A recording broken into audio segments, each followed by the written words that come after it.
நாம் தமிழர் கட்சி தலைமை ஒருங்கிணைப்பாளர் சீமான் செய்தியாளர்களை சந்தித்து பேசினார். அந்த காட்சிகளை தற்போது காணலாம்.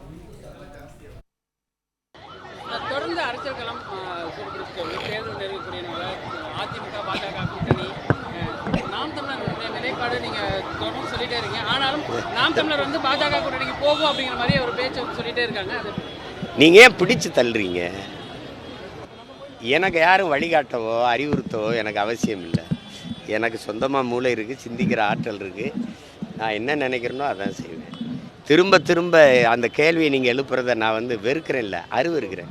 எத்தனை ஆயிரம் முறை இதே கேள்வியை என்னை பார்த்து எழுப்புவீங்க. அது நல்லா இல்லை, அதை விட்டுருங்க. நான் சொல்லுவேன், என்ன செய்கிறேன்னு கேளுங்க, நான் சொல்லுவேன்.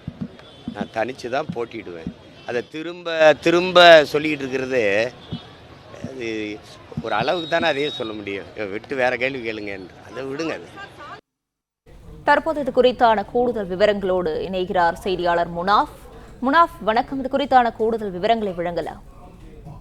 தமிழகத்தில் 2026 சட்டமன்ற தேர்தலில் நாம் தமிழர் கட்சி தனித்தே போட்டியிடும் என்று நாம் தமிழர் கட்சியின் தலைமை ஒருங்கிணைப்பாளர் சீமான் தற்போது செய்தியாளர் சந்திப்பின் வாயிலாக தெரிவித்திருக்கிறார். குறிப்பாக தமிழகத்தில் சட்டமன்ற தேர்தலுக்கு இன்னும் ஓராண்டுகள் இருக்கும் நிலையில் தற்போதைய அரசியல் களம் சூடுபிடித்துவிட்டது. ஆளும் திமுக அரசை வீழ்த்த வலுவான எதிரணியாக அமைக்க தேசிய ஜனநாயக கூட்டணியில் அதிமுக இணைந்திருக்கிறது. இந்த நிலையில சமீபத்தில் செங்கல்பட்டு மாவட்டம் காட்டாங்குளத்தில் உள்ள SRM பல்கலைக்கழகத்தில் நடந்த நிகழ்ச்சி ஒன்றில் பாஜக முன்னாள் தலைவர் அண்ணாமலையும் நாம் தமிழர் கட்சியின் தலைமை ஒருங்கிணைப்பாளர் சீமானும் ஒன்றாக மேடையில் அமர்ந்த அந்த நிகழ்ச்சியில் கலந்து கொண்டனர். அப்போது பாஜக கூட்டணியில் நாம் தமிழர் கட்சி இணைய உள்ளது என அரசியல் விமர்சகர்கள் பேசியிருந்தனர்.